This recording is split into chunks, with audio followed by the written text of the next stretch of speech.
Hello दोस्तों, स्वागत है आपका सेलेक्ट एजी के यूट्यूब चैनल में। आज हम हिस्ट्री के टॉप क्वेश्चन का अध्ययन करेंगे जो आपकी सभी प्रतियोगिता परीक्षा के लिए बहुत ही महत्वपूर्ण है। चलिए शुरू करते हैं। पहला प्रश्न है, सिंधु घाटी सभ्यता की सर्वाधिक मान्यता प्राप्त समय अवधि क्या है? सही उत्तर है दोस्तों 2500 ईसा पूर्व से 1750 ईसा पूर्व। अतिरिक्त जानकारी है, सिंधु घाटी सभ्यता को हड़प्पा सभ्यता भी कहा जाता है क्योंकि हड़प्पा का वह पहला स्थल था जिसकी खोज और उत्खनन किया गया था सन 1921 में। नगर नियोजन है दोस्तों, यह सभ्यता अपने अद्वितीय नगर नियोजन के लिए प्रसिद्ध है जिसमें पक्की ईंटों के घर, व्यवस्थित सड़कें और उन्नत जल निकासी प्रणाली शामिल थी।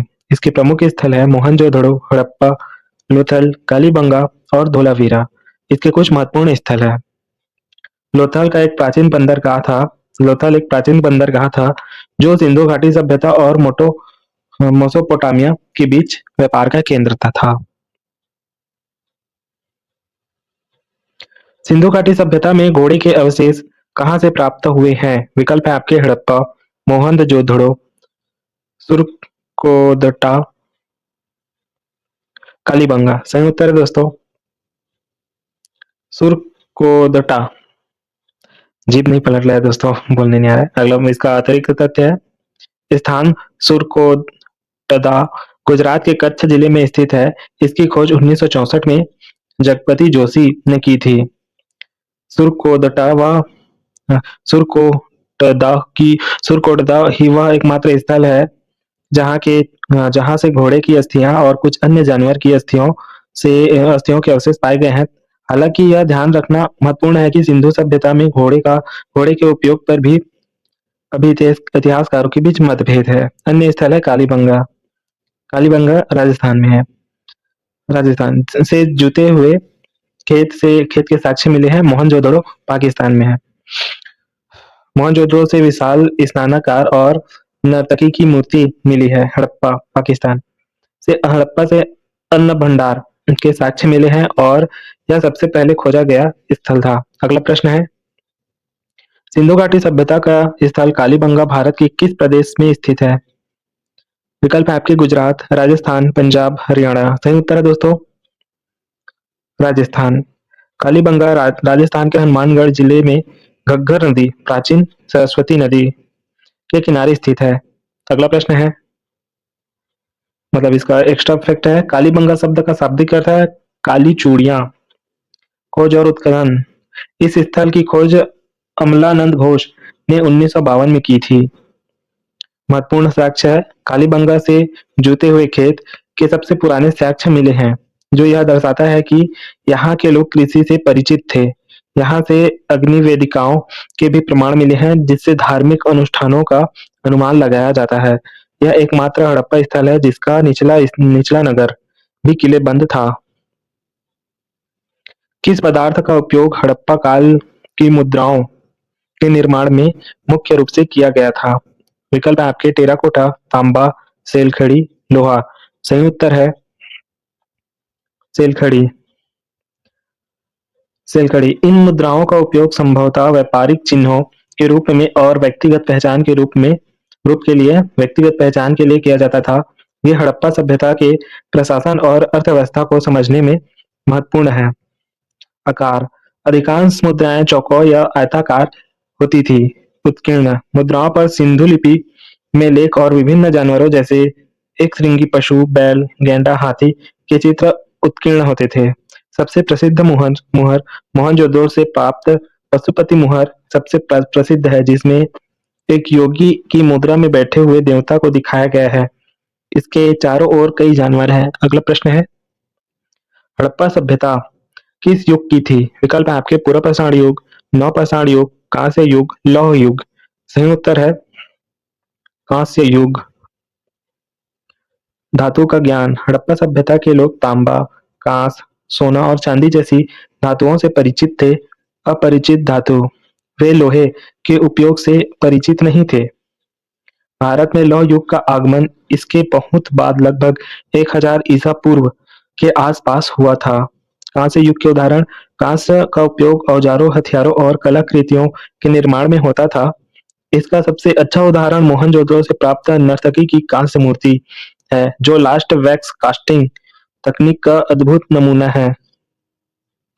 कालानुक्रम है पाषाण युग पत्थर का उपयोग, फिर आया ताम्र पाषाण युग तांबा और पत्थर, कांस्य युग कांसा, सिंधु सभ्यता यहाँ आती है, फिर आया लौह युग लोहा। हड़प्पा सभ्यता के निवासी मुख्यतः किस प्रकार के थे? विकल्प है आपके खानाबदोश, ग्रामीण, शहरी, शिकारी।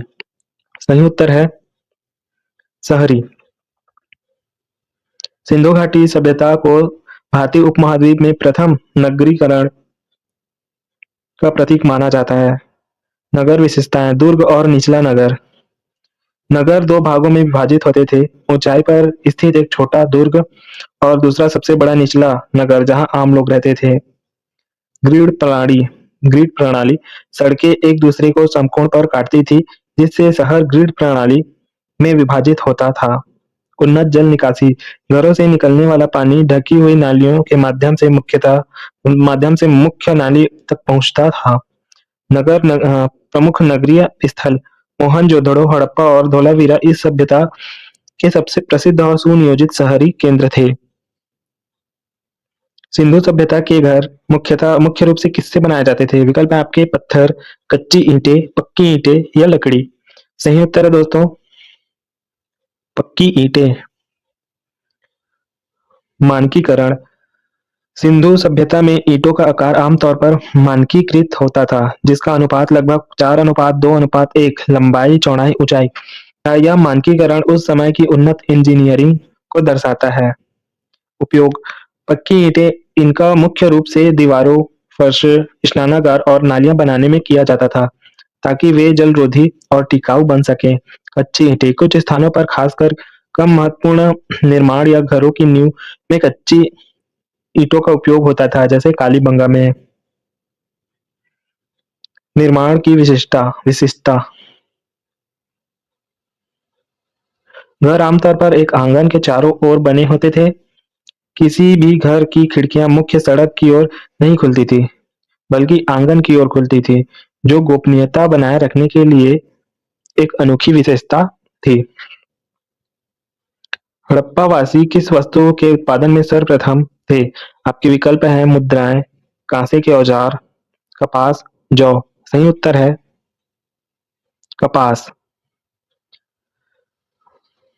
यूनान के लोग सिंधु क्षेत्र में उपजाए जाने वाले कपास को सीदिनी कहते थे, जो सिंध शब्द से लिया गया है। यह नाम कपास के उत्पादन में इस क्षेत्र की विशिष्टता को दर्शाता है। साक्ष्य मोहनजोदड़ो से कपास के कपड़े के टुकड़े और अन्य स्थलों से कटाई और बुनाई के औजारों के साक्ष्य प्राप्त हुए हैं, जिससे यह सिद्ध होता है कि वे इनका उत्पादन करते थे और कपड़ों के लिए इसका उपयोग करते थे।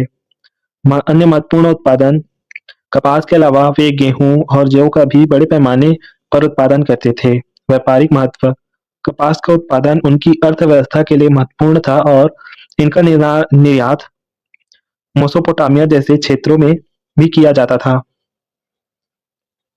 हड़प्पा सभ्यता का सर्वप्रथम खोजकर्ता कौन था? विकल्प है आपके Sir John Marshall, R D Banerjee, Dayaram Sahni, A Cunningham. सही उत्तर है दयाराम साहनी। 1921 दयाराम साहनी ने हड़प्पा स्थल का उत्खनन किया, जो वर्तमान में पाकिस्तान के पंजाब प्रांत में रावी नदी के तट पर स्थित है। 1922 अगले ही वर्ष राखलदास बनर्जी ने मोहनजोदड़ो स्थल की खोज की। सर जॉन मार्शल व भारतीय पुरातत्व सर्वेक्षण एएसआई के महानिदेशक थे। उनके नेतृत्व में ही दयाराम साहनी और आर डी बनर्जी ने ये महत्वपूर्ण खोजें की। 1924 में मार्शल ने ही विश्व के सामने पहली बार आधिकारिक रूप से सिंधु घाटी सभ्यता की घोषणा की थी। ए कनिंघम उन्हें भारतीय पुरातत्व का जनक माना जाता है। वे 19वीं शताब्दी में इस क्षेत्र का सर्वेक्षण किया और कुछ हड़प्पा की मोहरें मिली थी, लेकिन वे उनके महत्व को पूरी तरह से समझ नहीं पाए थे। अगला प्रश्न है सिंधु सभ्यता का पत्तन नगर या बंदरगाह कौन सा था? विकल्प है आपके कालीबंगा, लोथल, रोपण, मोहनजोदड़ो। सही उत्तर है दोस्तों लोथल। लोथल गुजरात के अहमदाबाद जिले में स्थित है। इसकी खोज एस आर राव ने 1954 में की थी। गोदीवाड़ा, लोथल में मानव निर्मित गोदीवाड़ा यानी जहाजों के ठहरने का स्थान मिला है, जो इस बात का प्रमाण है कि यह एक प्रमुख बंदरगाह था और यहाँ से मेसोपोटामिया और अन्य सुदूर क्षेत्रों के साथ समुद्री व्यापार होता था। अन्य साक्ष्य, लोथल से चावल के पहले साक्ष्य मिले हैं। यहाँ यहाँ से युगल मसावधि यहाँ से युगल समाधि और हाथी दांत का पैमाना भी प्राप्त हुआ है। व्यापार केंद्र, लोथल को सिंधु सभ्यता का लघु हड़प्पा या लघु मोहनजोदड़ो भी कहा जाता है, क्योंकि यहाँ व्यापार से संबंधित कई साक्ष्य मिले हैं। तो दोस्तों, ये थे हमारे हिस्ट्री के टॉप 10 क्वेश्चन, जो आपकी सभी प्रतियोगिता परीक्षा के लिए बहुत ही महत्वपूर्ण है। ऐसे ही जीके जीएस पाने के लिए सेलेक्टेड जीके यूट्यूब चैनल को जरूर सब्सक्राइब कीजिएगा। मिलते हैं नेक्स्ट वीडियो में, तब तक के लिए बाय।